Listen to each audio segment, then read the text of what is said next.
আসসালামু আলাইকুম রহমতুল্লাহ। আলহামদুলিল্লাহ।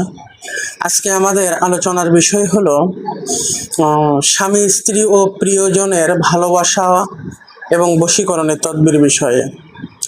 পারস্পরিক সম্পর্কের মান অভিমান থাকতেই পারে, এর দূরত্ব দূর করে প্রিয়জনকে নিজের আনুগত্য ও বশীকরণে আনার জন্য এই তদবিরটি প্রাচীন শাস্ত্রসম্মত এবং অত্যন্ত কার্যকরী।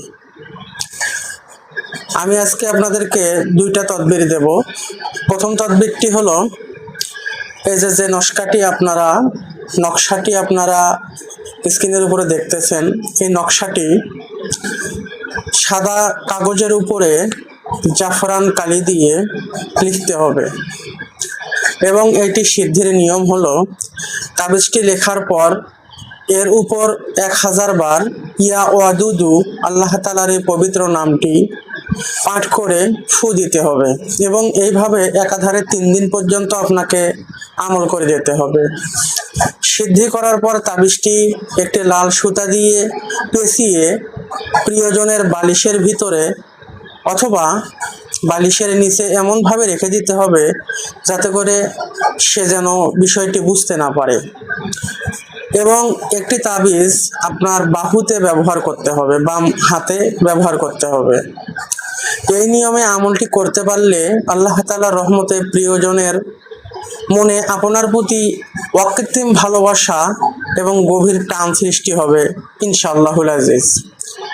দ্বিতীয়টি হলো একটি টোটকা আপনাদেরকে দেই, তা হলো শ্বেত অপরাজিতা গাছের শিকড়, লজ্জাপতি, সাদা লজ্জাপতি এবং লাল লজ্জাপতি, 2 লজ্জাপতি গাছের শিকড় এবং কৃষ্ণ ধুত্রা অর্থাৎ কালো ধুত্রা গাছের মূল সংগ্রহ করে পবিত্র কাপড় দিয়ে, এক টুকরা পবিত্র কাপড় দিয়ে বেঁধে এই কাজ করতে হবে।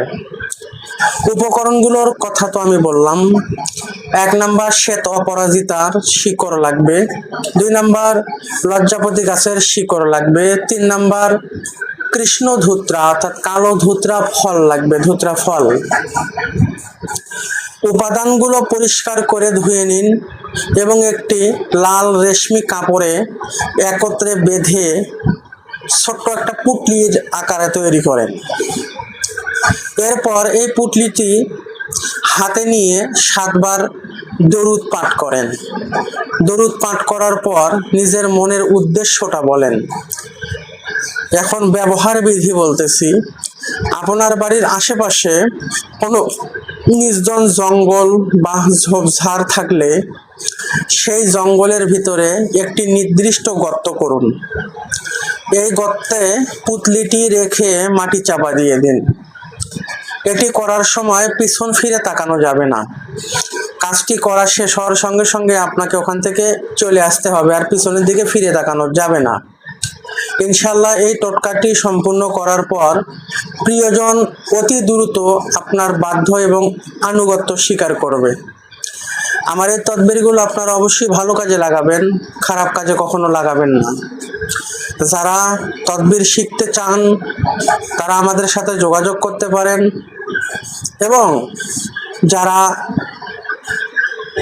এই ধরনের কাজ করাতে চান তারাও আমাদের সাথে যোগাযোগ করতে পারেন। এরকম ভিডিও আরো বেশি বেশি পেতে হলে আমাদের পেজটি ফলো দিয়ে রাখবেন, সাবস্ক্রাইব করে রাখবেন। ইনশাল্লাহ পরবর্তীতে আবার আপনাদের সাথে নতুন কোনো ভিডিও, নতুন কোনো বিষয় নিয়ে দেখা হবে। সে পর্যন্ত সবাইকে আল্লাহ ভালো রাখুক। আসসালামু আলাইকুম ওয়া রাহমাতুল্লাহি তাআলা ওয়া বারাকাতুহু।